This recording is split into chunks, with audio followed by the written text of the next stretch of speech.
Purpose இல்லாமல் கர்த்தர் நம்மளை அழைக்கல சார்.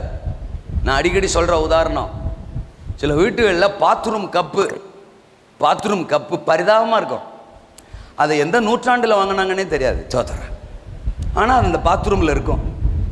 சில கப்பை பார்த்தீங்கன்னா வாயே கிழிஞ்சிருக்கும், அந்த வாய் தண்ணி ஊற்றுற வாய் கிழிஞ்சிருக்கும், ஆனாலும் அது பாத்ரூமில் இருக்கும்.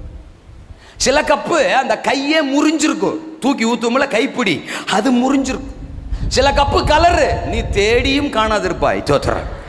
அது வெளியில் ஒரு கலரு, உள்ள ஒரு கலரு. பாட்டத்தை பார்த்தோம் வாமிட்டே வந்துடும்.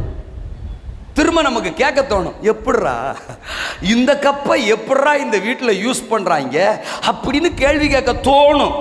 ஆனால் அந்த ஓனர் சொல்லுவார், உங்களுக்கு என்ன மொண்டா தண்ணி வருதுல்ல, அது வாட்டுக்கு இருந்துட்டு போட்டும்பாரு. அவர் வாங்கும்போது 10 ரூபா கொடுத்து கூட வாங்கியிருக்கலாம்.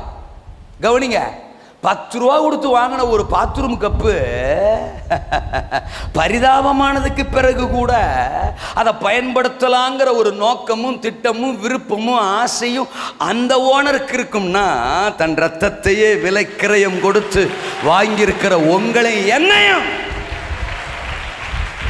இருக்கீங்களா? நான் ஒன்று சொல்லவா, வாய் கிழிஞ்சிருந்தா கூட பயன்படுத்துவார். நான் கப்ப சொல்றேன், அல்ல சொல்லுங்க அப்பா.